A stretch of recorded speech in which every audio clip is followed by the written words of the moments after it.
Hello guys, अस्सलाम वालेकुम। कैसे हैं आप लोग? आज का लेक्चर हम शुरू करते हैं और आज के लेक्चर में हम इमेज के टैग को डिटेल में यूज़ करने वाले हैं कि इमेज के टैग को किस तरीके से हमने यूज़ करना है अपनी वेबसाइट में। तो इमेज को हम बहुत तरीके से यूज़ कर सकते हैं। एक इमेज है जिसको मुझे अपने इस वेबसाइट में यूज़ करना है एज अ बैकग्राउंड इमेज नहीं यूज़ करना, जस्ट जैसे कि एक इमेज है और उसके बारे में मुझे इंफॉर्मेशन देनी है कि ये एक इमेज है, इस इमेज में क्या क्या हो रहा है।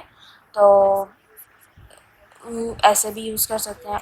तो किस तरीके से करना है, अब हम अपना लेक्चर शुरू करते हैं। सबसे पहले कंट्रोल एन तो मैंने कर ही लिया था, कंट्रोल एस करते हैं और अपनी इस पेज को सेव करने के लिए सबसे पहले मैं जिस नाम से सेव करूँगी image.html, देन सेव कर दिया है मैंने।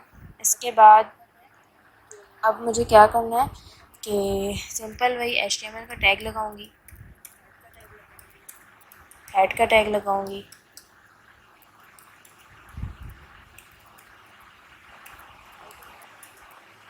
टाइटल का टैग लगाऊंगी और इसमें इमेज लिख दूंगी।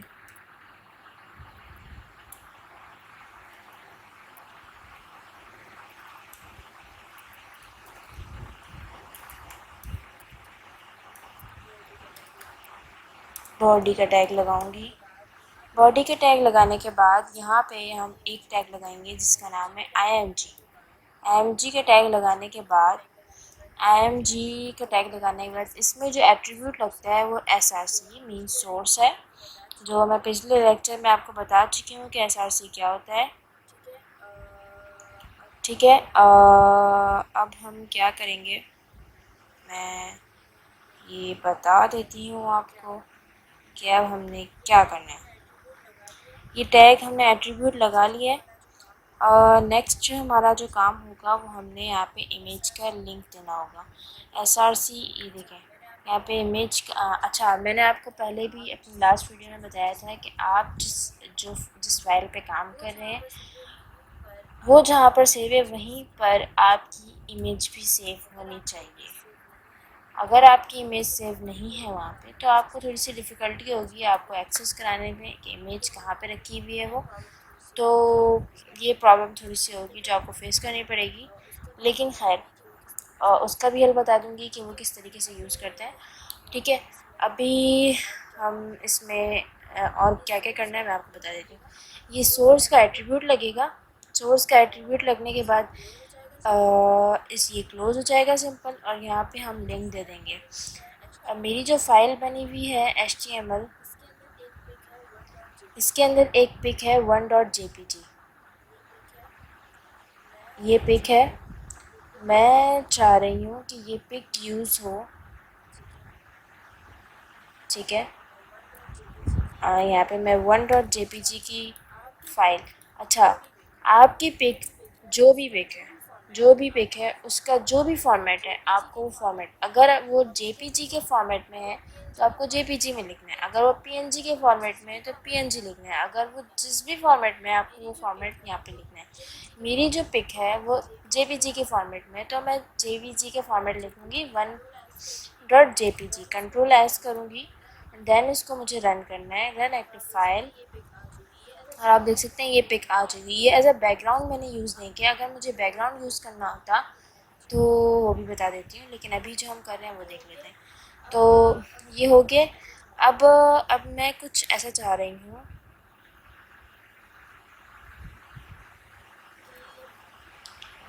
कि कुछ ऐसा कि आपको मैं बताती हूँ कि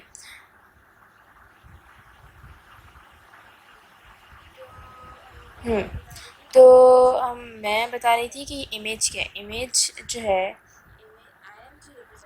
ये इमेज IMG रिप्रेजेंट कर रहा है, IMG एलिमेंट जो है वो रिप्रेजेंट कर रहा है एक इमेज को। IMG tag is use to embed in an image in a web page, यानी कि अगर मुझे एक वेब पेज में अपनी ये कोई इमेज लगानी है तो हम इसलिए IMG के टैग को यूज़ करते हैं।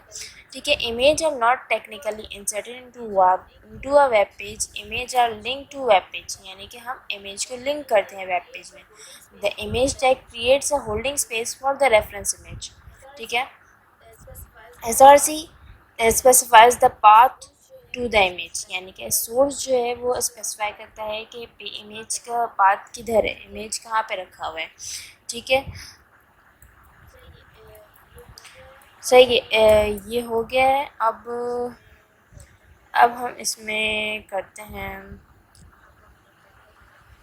अब हमने क्या आगे करना है वो बताना है मुझे आपको कि हाँ, तो मुझे क्या करना है कि मैं चाहती हूँ कि इसमें एक इसकी विड्थ, जैसे आप देख रहे हैं कि इसकी विड्थ थोड़ी छोटी है, तो मैं चाह रही हूँ कि ये बड़ी हो जाए। तो जैसे कि मैंने अपनी लास्ट लेक्चर में आपको बताया था कि विड्थ और हाइट हम ऐसे भी डिफ़ाइन कर सकते हैं किसी भी इमेज का या कोई सी भी चीज़ का। तो और अगर हमें स्टाइल के ज़रिए डिफ़ाइन करना है तो वो भी कर सकते हैं, दोनों तरीके होते हैं। ठीक है, स्टाइल अगर हम यूज़ करेंगे तो स्टाइल जो होता है वो CSS होती है। जब जहाँ पर भी स्टाइल यूज़ हो रहा हो तो आप समझ जाएँ कि हम यहाँ पे CSS यूज़ करें। स्टाइल का टैग लगा लेती हूँ मैं, विड्थ लगा लेती हूँ, यहाँ पे 300 दे देती हूँ। और स्टाइल का टैग लगाने के बाद आपने देखा होगा डबल कॉमास लगे होंगे, डबल कॉमास के अंदर मैंने विड्थ का लगाया। तो जो भी काम मुझे इमेज से रिलेटेड करना है, उसकी स्टाइलिंग करनी है, वो स्टाइल के टैग के अंदर करूँगी। अगर बाहर करूँगी तो फिर वो नहीं इफ़ेक्ट करेगा। हाइट लगाऊंगी मैं इसके अंदर 300। मैं चाह रही हूँ कि बॉर्डर भी आ जाए, बॉर्डर हो 3px, सॉरी, मैं चाह रही हूँ कि 5px हो। 5px के बाद ये सॉलिड हो। After all I don't want to use dotted, I don't like it. Okay, तो इसका कलर जो है वो ग्रे हो।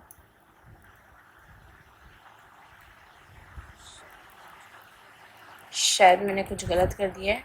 हाँ, ये सेमी कॉलन के अंदर मुझे लिखना है सॉलिड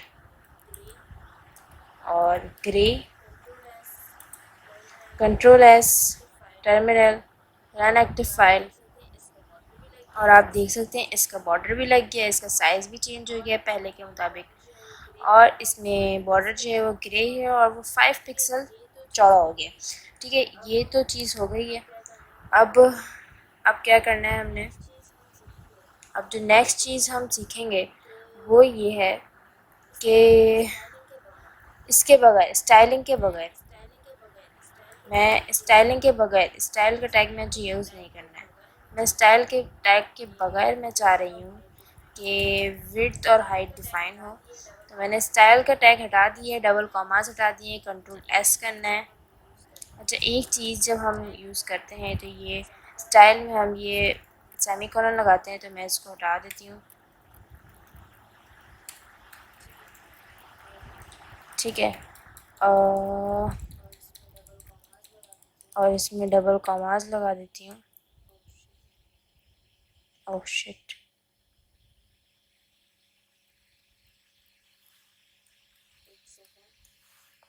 एक सेकेंड।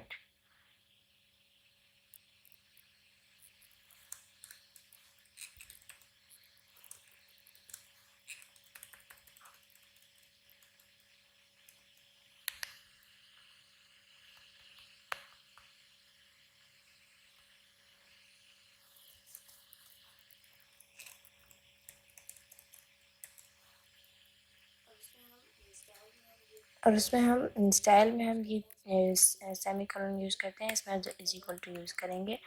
और डबल कॉमा आपने लगाना भूलना नहीं है बिल्कुल भी, बहुत नेसेसरी होता है ये।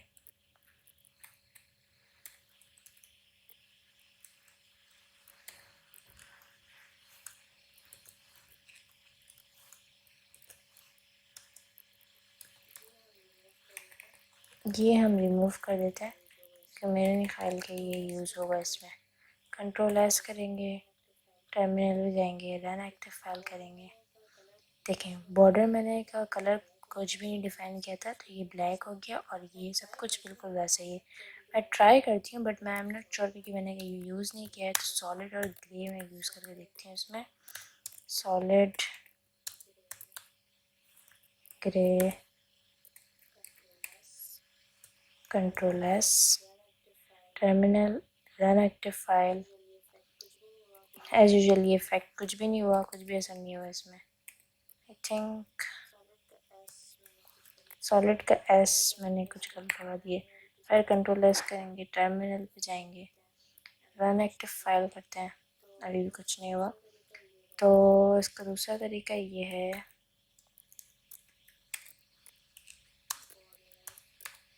बॉर्डर बॉर्डर अब बॉर्डर कलर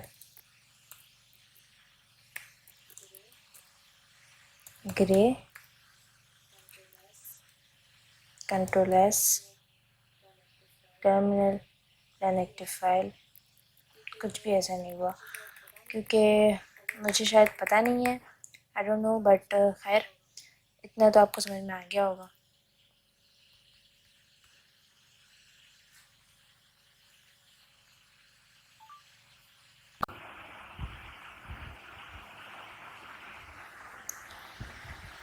सो गाइस, हमने ये देख लिया है कि किस तरीके से विड्थ लगाना है, हाइट लगाना है, बॉर्डर लगाना है। अब स्टाइल का टैग लगाने के बाद अब अगर स्टाइल का टैग लगाए, ठीक है। तो अब मैं ये करना चाहती हूँ कि एक होता है पी एक्स एक्चुअली में पिक्सल का फुल फॉर्म पिक्सल है उसकी। तो हम दो तरह की इमेज लगाएंगे, एक में हम पिक्सल लगाएंगे और एक में हम पिक्सल नहीं लगाएंगे, और फ़र्क देखेंगे कि दोनों में क्या फ़र्क है, ठीक है, कि दोनों में डिफरेंस क्या है। आज विड्थ और हाइट में हम जो साइज़ रखते हैं उसमें हम पिक्सल लगाते हैं, पी एक्स लगाने में और नहीं लगाने में क्या फ़र्क है, ठीक है। आई थिंक फ़र्क तो लाजमी होगा। इसको हम सेव करते हैं, रन एक्टिव फाइल करेंगे। तो यहाँ पे आपको कोई फ़र्क अभी नज़र नहीं आ रहा है।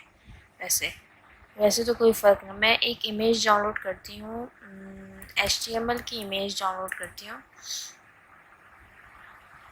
ओह शिट, यहाँ पे इमेजेस में जाऊँगी और ये इमेज है, मैं इसको सेव एज करती हूँ, सेव इमेजेस, और HTML में और इसका नाम रखूँगी मैं 1.png। ये png का फॉर्मेट है, HTML के फोल्डर में सेव कर दिया है मैंने। सॉरी, मैंने शायद गलत सेव कर दिया, मुझे 2.png, क्योंकि पहले से वहाँ पे 1.png की इमेज है। अच्छा, वो जो थी वो 1.jpg थी और जो अभी मैंने सेव की 1.png है। खैर, तो मैं यहाँ पे 1.png रख देती हूँ।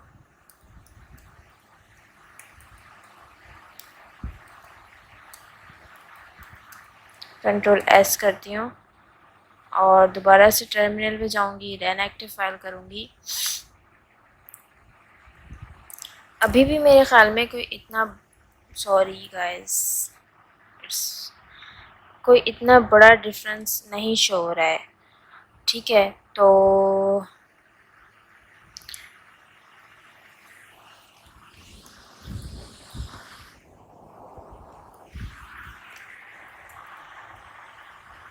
मैं ऐसा करती हूँ कि 1:8 साइज़ रखती हूँ।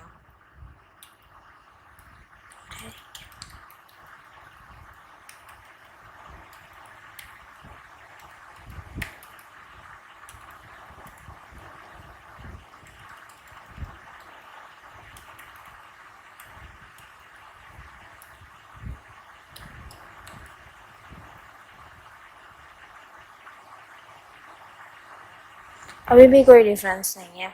वैसे तो कोई डिफरेंस नहीं होता है, मगर कभी कभार ऐसी इमेजेस होती हैं जिसमें डिफरेंस दिखता है। तो ये एक चीज़ हो गई। अब सेकंड चीज़ जो हम सीखेंगे वो ये है कि किस तरीके से हमने करना है, जो कि है अच्छा डिफरेंस हमें पता है क्यों नहीं पता लग रहा, क्योंकि हमने शायद हम स्टाइल का टैग यूज़ करते हैं, इसमें विड्थ लगाते हैं 1 to 8 px रखेंगे, ठीक है, और हाइट रखेंगे 1 to 8 px, बॉर्डर हमने रखना है 5 px, control S, terminal, run active file. अभी भी कोई डिफरेंस नहीं है, और क्यों नहीं है मुझे नहीं पता। वैसे मुझे जहाँ तक पता है कि कुछ तस्वीरें ऐसी होती हैं जिसमें डिफरेंस शो हो रहा होता है। खैर, अब जब सेकंड चीज़ हमने सीखनी है वो ये है कि अगर दूसरे फोल्डर में आपकी इमेज रखी हो और आपको उसे एक्सेस करना हो तो आप कैसे उसे एक्सेस करेंगे, इमेज इन अनदर फोल्डर। तो मैं क्या करूँगी कि 1.png की फाइल को इमेज को कट करूँगी और उसको डेस्कटॉप पे सेव कर दूँगी। डेस्कटॉप पे सेव कर दिया है मैंने। अब यहाँ पे 1.png के क्लिक करूँगी, यहाँ पे जाऊँगी मैं और ये जो लिंक, अच्छा अब मैं इसको कैसे लिंक करूँ बताएं आप, क्योंकि ये तो आप खुद ही, आप यहाँ पे मैं कंट्रोल एस करके रन करके देखती हूँ इमेज आती है या नहीं आती। रन एक्टिव फाइल, देखिए इमेज नहीं आ रही। क्यों नहीं आ रही? क्योंकि मेरी फोल्डर में वो इमेज अब नहीं है।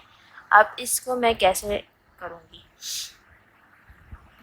तो ये डेस्कटॉप पे स्लैश लगाऊंगी और द डेस्कटॉप लिख देती हूँ, यहाँ पे भी स्लैश लगाऊंगी और इससे पहले desktop, control S, terminal, run active file check करते हैं। भाई अभी भी नहीं आ रहा है क्योंकि मैंने शायद लोकेशन गलत दे दी है।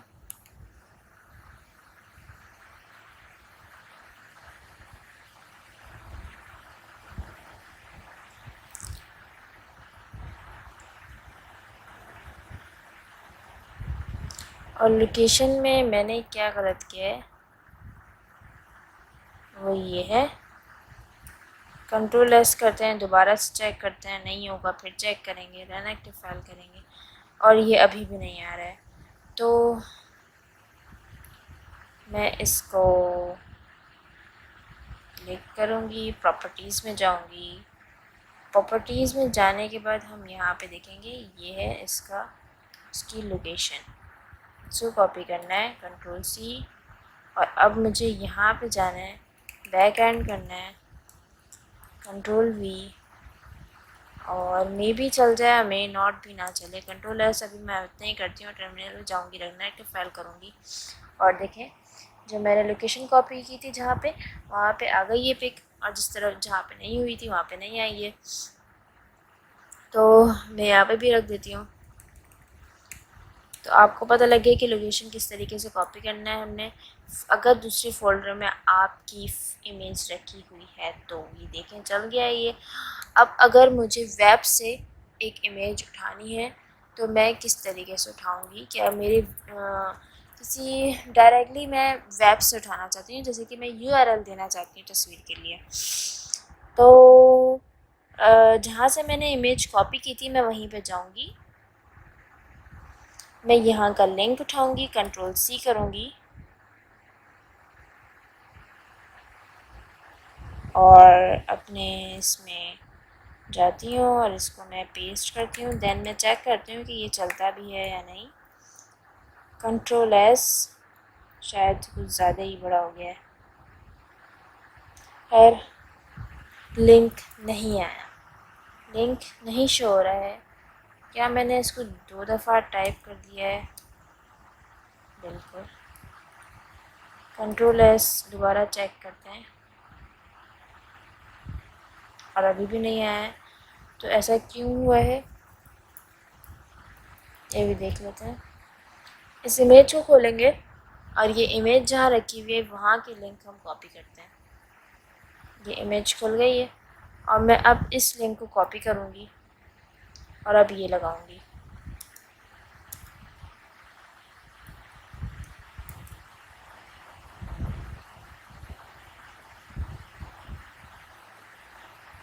और ये अभी भी नहीं आ रहा है।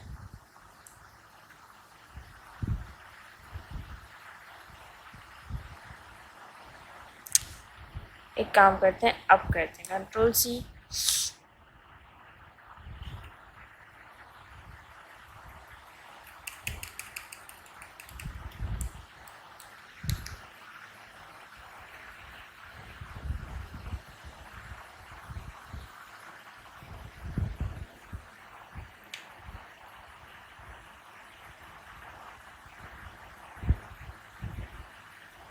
अब आप देख सकते हैं ये तस्वीर आ गई है।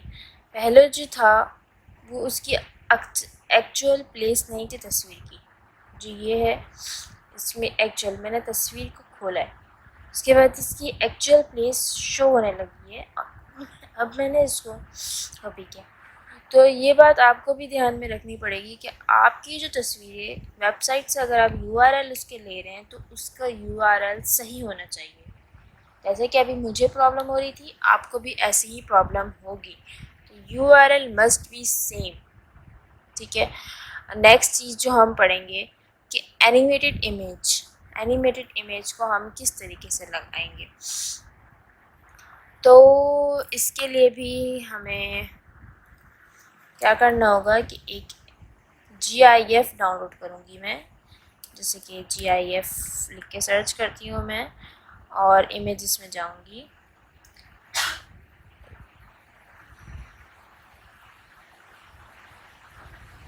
और इसको ओपन कर। तो ये GIF है। अब मैं इसको डाउनलोड करती हूँ। सेव इमेजेस एंड देन देखिए ये GIF के फॉर्मेट में आ रहा है। GIF आपको पता है, आप सबको ही पता होता है कि GIF एक एनिमेटेड वीडियो होती है, जो शॉर्ट वीडियो होती है। तो मैं इसको HTML के फोल्डर में ही सेव कर रही हूँ। इसका नाम दोबारा से हम चेक कर लेते हैं कि इसका नाम हमने क्या रखा है।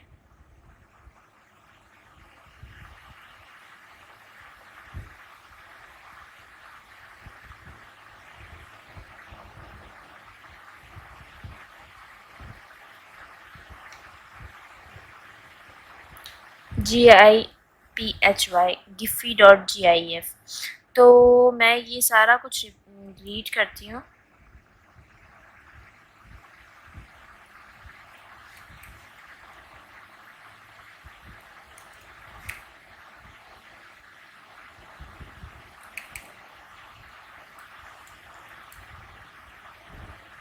GIPHY Giphy.gif, Ctrl+S, terminal, run active file.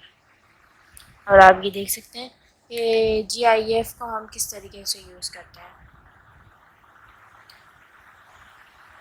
ठीक है। नेक्स्ट चीज़ कि हमने अगर इमेज को यूज़ करना है और उसको हम एज अ लिंक कैसे यूज़ कर सकते हैं। लिंक के तौर पे अगर हमें यूज़ करना है तो उसको किस तरीके से यूज़ करेंगे। सिंपल ये है कि मैं इसको डिलीट करके आपको नया बताती हूँ कि आपने लिंक जब यूज़ करते हैं तो आप सबको पता होगा कि ए का टैग लगाते हैं, हमने ए का टैग लगाना होता है, सही है। और इसके बाद हमने क्या करना है कि हमने क्या करना है, बिल्कुल लिंक, कहीं का भी लिंक HREF, ये एक का सबको पता है, ये एट्रीब्यूट है। एट्रीब्यूट हम लगाएंगे। एट्रीब्यूट में मैं गूगल का एट्रीब्यूट लगाऊँ, लिंक यूज़ करूँगी, गूगल और इसको कॉपी कर लेते हैं Ctrl+C और इसको फिर हम वहाँ जाके पेस्ट करेंगे Ctrl+V। पेस्ट करने के बाद अब यहाँ पे हम कुछ टेक्स्ट लिख देते हैं, जैसे कि आपको मैंने पहले बताया था अपनी लास्ट वीडियो में, लिंक की वीडियो में। तो हम यहाँ पे कुछ लिख सकते हैं, मगर इस दफ़ा हमें इमेज पे लिंक लगाना है कि इमेज को क्लिक करते ही आपका जो लिंक है गूगल का पेज है वो खुल जाए। इमेज को क्लिक करने, टेक्स्ट को क्लिक करने पे नहीं, इमेज को क्लिक करने में। मैं आपको दोनों तरीका बता देती हूँ। यहाँ पे मैं इमेज का टैग लगाऊंगी। इमेज का टैग लगाने के बाद उसको क्लोज कर देंगे और अंदर हम src सोर्स का एट्रीब्यूट लगाएंगे और यहाँ पे इमेज बता देंगे कि हमारी इमेज कहाँ पे रखी है। 1.jpg जो मैं यूज़ करने वाली हूँ, और इसमें भी विट कुछ भी नहीं देना चाहती हूँ। और सिंपल जैसे हम हम जिससे लिंक देते थे एक टेक्स्ट पे, वो भी बता देती हूँ। दोनों तरीके हैं यहाँ पे मैं लिख देती हूँ इमेज, और यहाँ पे href देती हूँ एट्रीब्यूट, और वही गूगल का link, Ctrl+S, terminal, run active file. And then अब आप देखें कि यहाँ पे हमारे पास एक चीज़ और दी हुई, br का टैग यूज़ करना है मुझे, ताकि दोनों अलग लाइन पे शो हो। Ctrl+S, और यहाँ गूगल पे जाऊँगी, रीलोड करूँगी और देखें इस इमेज को क्लिक करती हूँ, यानी कि इमेज का जो टेक्स्ट लिखा हुआ था गूगल, उस पर क्लिक करने से क्या हुआ कि गूगल का पेज खुल गया। अब मैं इस पेज पे क्लिक करती हूँ, तब भी गूगल का पेज खुल गया। मतलब हमने जो कोडिंग की थी वो काम आ गई। मतलब इमेज को क्लिक करने पे, इमेज का जो टेक्स्ट लिखा हुआ था उसको क्लिक करने पे गूगल का पेज खुल रहा है, क्योंकि हमने लिंक जो दिया था वो गूगल का पेज ही दिया था। और एक इमेज जो अलग से दी हुई है उसको क्लिक करने पे भी गूगल का पेज खुल रहा है। दोनों में कोई फ़र्क नज़र नहीं आ रहा है। तो हम ऐसा कर सकते हैं हम कि इमेज को क्लिक करने पे आपका एक लिंक खुल जाए, कोई भी पेज आपको खुलवानी हो तो वो खुलवा सकते हैं। Second thing, image as a link हमने यूज़ कर लिया। इमेज फ्लोटिंग क्या होता है वो भी बता देते हैं हम। इमेज फ्लोटिंग एक्चुअली हम ये स्टाइल में करते हैं, डिटेल में पढ़ेंगे स्टाइल में, लेकिन अभी मैं थोड़ा सा इसका ब्रीफ थोड़ा सा दे सकती हूँ, थोड़ा सा बता सकती हूँ।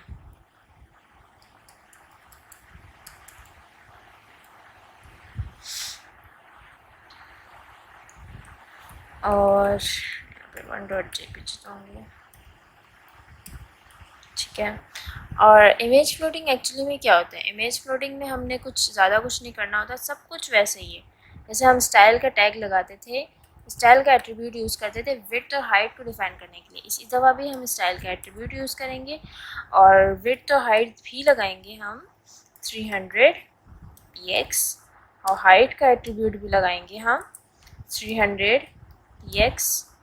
और इसके बाद हमने बॉर्डर भी लगाना है सिंपल 5px, और इसको सॉलिड भी करना है हमने, और ये ग्रे होगा, ठीक है।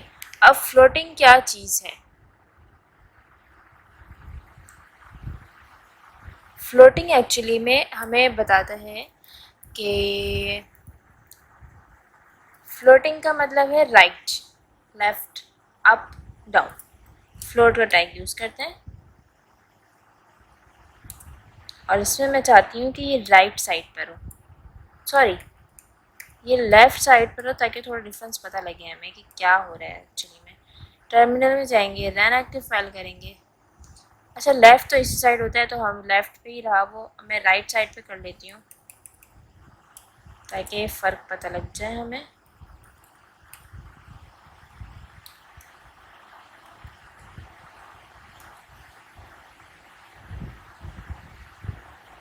देखें इसकी पोजीशन चेंज हो गई, ये लेफ़्ट राइट साइड पे खुद ब खुद ही आ गया, क्योंकि मैंने फ्लोटिंग में इसकी पोजीशन चेंज कर दी थी, ठीक है।